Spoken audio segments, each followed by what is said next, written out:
যারা রক্ত দিয়েছেন এবং জীবন দিয়ে গেছেন,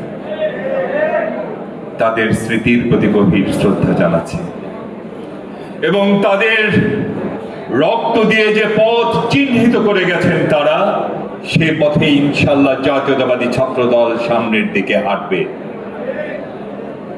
ভাইরা আমার, শহীদদের আমাদের স্মরণ করতে হবে। আমাদের বক্তৃতার মাঝে, আমাদের স্লোগানের মাঝে এবং আমাদের বই লিখতে হবে, আমাদের সিনেমা বানাতে হবে। ৭১-এর উপর সিনেমা হয়েছে, ওরা 11 জন, অনেক বই লেখা হয়েছে। 52-র ভাষা আন্দোলনের উপর সিনেমা হয়েছে, দেখেছেন সিনেমা? ওই যে ছবিটার নাম হচ্ছে, রওশন জামিল ছিলেন, খানাতা ছিলেন, জীবন থেকে নেওয়া। এর চেয়ে ভালো ছবি আর হয় না। দেখেছেন আপনারা? এগুলো দেখতে হবে, ঐতিহাসিক ছবি, জীবন থেকে নেওয়া, দেখবেন। এবং 90-এর উপর অনেক লেখা হয়েছে, বই বের হয়েছে, হয়তো বা সিনেমা হয়নি। এবং 24 নিয়েও লিখতে হবে। বই লিখলে সেখানে শহীদদের নাম চলে আসে এবং শহীদরা বইয়ের পাতায় বেঁচে থাকে। আমরা কত আর খোঁজা রাখতে পারি বলেন? যে ভাইরা চলে গেছেন, হয়তো আমরা মাঝে মধ্যে আমাদের মাননীয় চেয়ারম্যান সাহেব, ভারপ্রাপ্ত চেয়ারম্যান সাহেব, উনি এত আন্তরিক এই বিষয়ে, আমি মনে হয় না যে উনি ওনার নিজের পরিবারের এত খোঁজ রাখেন যতটুকু খোঁজ রাখেন উনি শহীদ হওয়া পরিবার এবং গুম হওয়া পরিবারগুলোর প্রতি। কিন্তু আমাদের বই লিখতে হবে। বইয়ে শুধুমাত্র শহীদদের নাম আসবে না, পাশাপাশি বীরদেরও নাম আসতে হবে। 24-এর ঘটনার বীরদের নাম, এটা যন্ত্রণা হয়ে গেল। বীর আসলে তো সেই 15, 16, 17 বছর যারা লড়াই করেছে, জীবন দিয়েছে, যারা বারবার জেল খেটেছে, সবার নাম আসতে হবে। কেউ কেউ বলে আমরাই তো করেছি, আর কেউ ছিল নাকি? বলে না, ওনারা ছাড়া নাকি কেউ ছিল না। মাঝে মধ্যেই লেখে 15, 16 বছর কোথায় ছিলেন? আমরা সবাই মিলেই আন্দোলন করেছি। আমাদের নেতা জনাব তারেক রহমানের নেতৃত্বে একটি আন্দোলন চলছিল। সেই আন্দোলনের একটি পর্যায়ে ছাত্রদের কোঠা আন্দোলন যোগ দিল এবং সবচেয়ে গুরুত্বপূর্ণ হচ্ছে এরপর অভিভাবকরা তাদের সন্তানদের নিয়ে নেমে আসলো। যখন আপামর জনতা সম্পৃক্ত হলো, তখন বিজয় হলো। আমি মাঝে মধ্যেই বলতাম যে আন্দোলন হচ্ছে একটি সমীকরণের ব্যাপার। অনেক সময় সমীকরণ মেলে না, তখন আন্দোলন সফল হয় না, আবার হঠাৎ করে সমীকরণ মিলে যায়। 90-এর স্বৈরাচার বিরোধী ছাত্র আন্দোলন, সেই সময় ছিলেন, যারা ছিলেন তারা লক্ষ্য করবেন, 90-এর চেয়ে কিন্তু 86, 87, 88 অনেক বেশি আন্দোলন হয়েছিল, কিন্তু সে আন্দোলন সফল হয়নি। কিন্তু 90 সালে যখন আন্দোলন হচ্ছে, ঠিক সেই সময় তৎকালীন আর্মি চিফ এরশাদ সাহেবকে যখন বললেন এনাফ ইজ এনাফ, সব মিলে একটি সমীকরণ দাঁড়ালো এবং এরশাদের পতন হলো। তাহলে কি এই আন্দোলনের তাবৎ কৃতিত্বের সেই আর্মি চিফের? না, যে আন্দোলন আমাদের আমানুল্লাহ আমান ভাইয়ের নেতৃত্বে আমরা 9 বছর চালিয়েছি, যে আন্দোলন আমরা বারবার চূড়ান্ত পর্যায়ে গিয়ে আবার ফিরে এসেছি, সেই আন্দোলন একটি পর্যায়ে যাওয়ার পরেই এরশাদের পতন হয়েছে। হয়তোবা সমীকরণ মিলতে তাদের সেই তৎকালীন আর্মি চিফের সেই কথা কাজে লেগেছে, কিন্তু কৃতিত্ব হচ্ছে সেই আন্দোলনকারী যোদ্ধাদের। ঠিক এমনি ভাবে 15-16 বছর যারা আন্দোলন চালিয়ে নিয়ে গেছেন, লড়াইকে বারবার বিজয়ের দ্বার প্রান্তে নিয়ে গেছেন, শেষ দিকে এসে কোঠা আন্দোলন এবং সর্বস্তরের জনগণের অংশগ্রহণ সমীকরণটা যখন পরিপূর্ণ করলো, তখন আন্দোলন সফল হলো।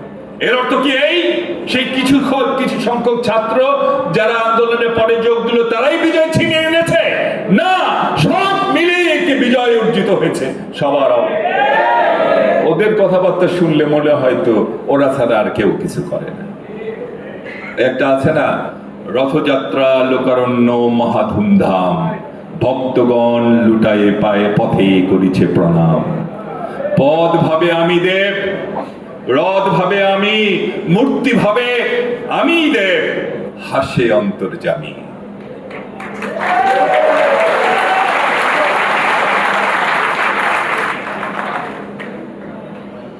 ভাইরা আমার, যে নেতাটি 15-16 বছর আন্দোলনের নেতৃত্ব দিলেন, বুকে হাত দিয়ে বলুন, এই আন্দোলনের শেষ পর্যন্ত তারেক রহমান আপনাদের জন্য যা যা চেয়েছেন সব কিছু করেছেন। তার কথা আপনারা ভুলেও বলেন না, পারলে এখন একটু ঠেস দিয়ে কথা বলেন।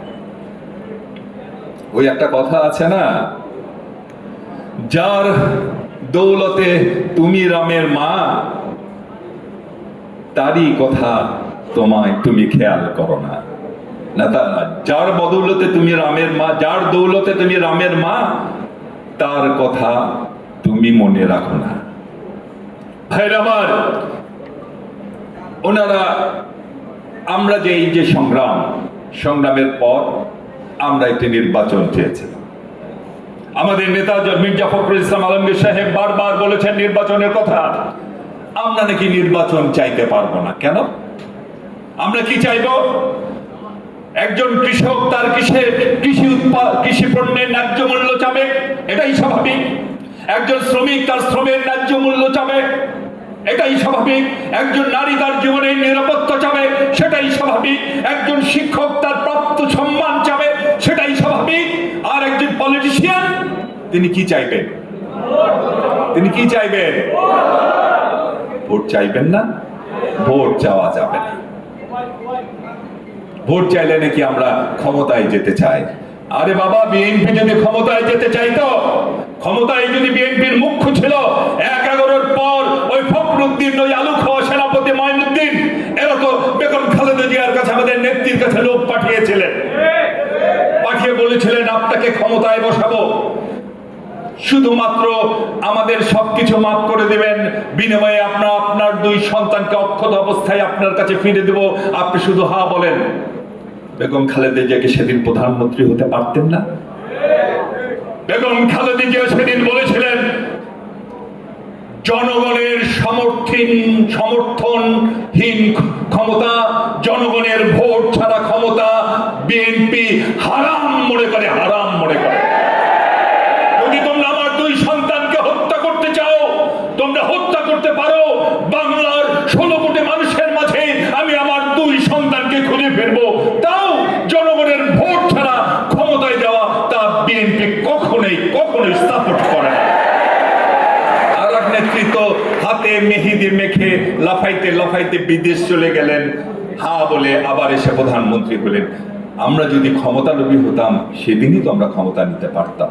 আমরা শুধু এই কথা বলেছি, এই যে আন্দোলনের জন্য আমরা রক্ত দিয়েছি, আমরা অনেক ভাই হারিয়েছি, সে আন্দোলন ছিল একটি নির্দলীয় নিরপেক্ষ সরকারের অধীনে একটি নির্বাচন, যে নির্বাচনের মাধ্যমে জনগণ তার ক্ষমতা ফিরে পাবে, হারিয়ে যাওয়া ক্ষমতা ফিরে পাবে।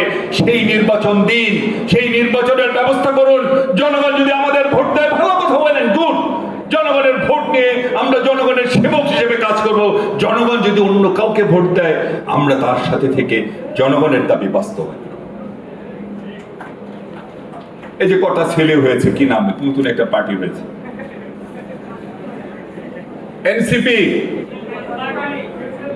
আমরা ছাত্র নেতা, ভাই তোমরা ছাত্র পলিটিক্স করতে আসো, ভেরি গুড। আমরা তো তোমাদের ভালো চাই, আমরা তোমাদের বড় ভাই, আমরা তোমাদের ভালো চাই। রাজনীতি করবা, ভালো কথা, আসো পলিটিক্স করো, পাবলিকের মাঝে যাও, জনগণের মাঝে যাও। কই তোমরা তো দেখি LGD office, facilities office, city corporation office, ঠিকাদার অফিস, এগুলো কি তোমরা কি রাজনীতি করতে আসছো না ব্যবসা করতে আসছো?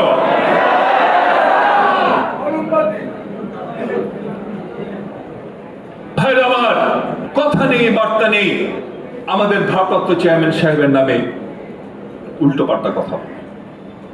আমাদের নেতা শহীদ রাষ্ট্রপতি জিয়া রহমানের ছবিকে সেদিন কিভাবে বানানো হয়েছিল। যা ইচ্ছা তাই তো করতে পারবেন না, যা মুখে আসে তাই তো বলতে পারবেন না। মহান আল্লাহ তাআলা মুখ দিয়েছেন কথা বলার জন্যে, খাবার জন্যে। যা ইচ্ছা তাই তো খেতে পারবেন না, বিষ খেলে কি বাঁচবেন? মুখ দিয়েছেন কথা বলার জন্য, সেই মুখ দিয়ে যা তা বলতে পারবেন না।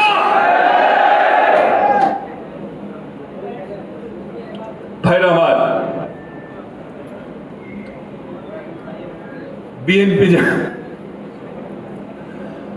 বিএনপি যেন গরিবের সুন্দরী বউ, সবার ভাবি। চান্স পালেই খোঁচা মারে। আমরা ঐক্যের স্বার্থে, দেশের স্বার্থে একটু ভদ্র হয়ে গেছি। আমরা ভদ্রই, আমরা বরাবরই ভদ্র। একটু চুপচাপ আছে, খুব পেয়ে বসেছেন, চান্স পালেই খোঁচা মারেন। এই তো অপেক্ষা করেন, কদিন পর গরিবের বউ ভেবে, ভাবি ভেবে খোঁচা মারবেন, দেখবেন ওই যে মৌচাক কি ভোমরার চাকে খোঁচা মেরেছেন, তাই না? মবের ভয় দেখায় আমাদের। মব আমাদের বলে কি কি সব নিয়ে যাবে,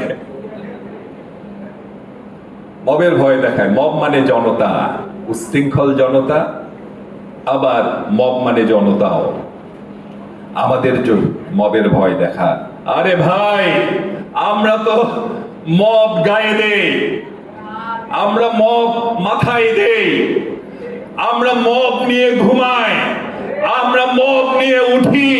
বিএনপিকে মবের ভয় দেখাবেন না, মার কাছে নানির বাড়ির গল্প করবেন না। ঐক্যের স্বার্থে অনেক কিছু হজম করছি। আমাদের ভারপ্রাপ্ত চেয়ারম্যান সাহেব আমাদের স্থির থাকতে বলেছেন, আমাদের সংগ্রামী মহাসচিব যখনই পেরেছেন আমাদের স্থির থাকতে বলেছেন, আমরা স্থির আছি।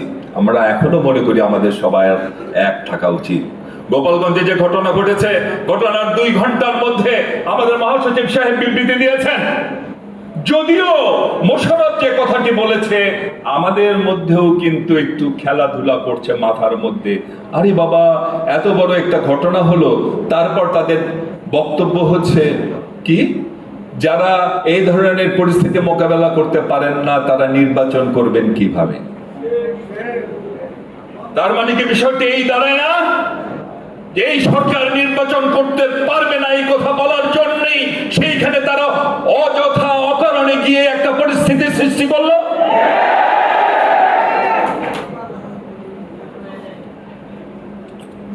ভাইরা আমার, বক্তব্য দীর্ঘায়িত করব না। আমরা আবারও বলবো, আসুন আমরা সবাই মিলে একসাথে থাকি।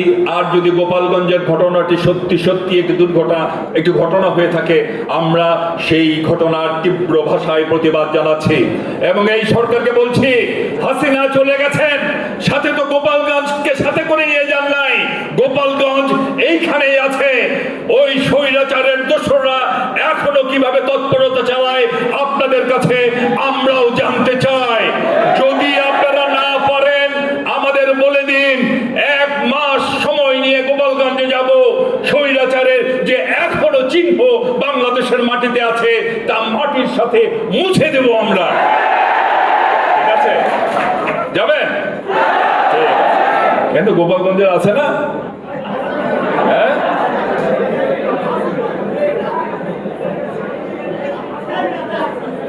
শহীদ জিয়া অমর হোক।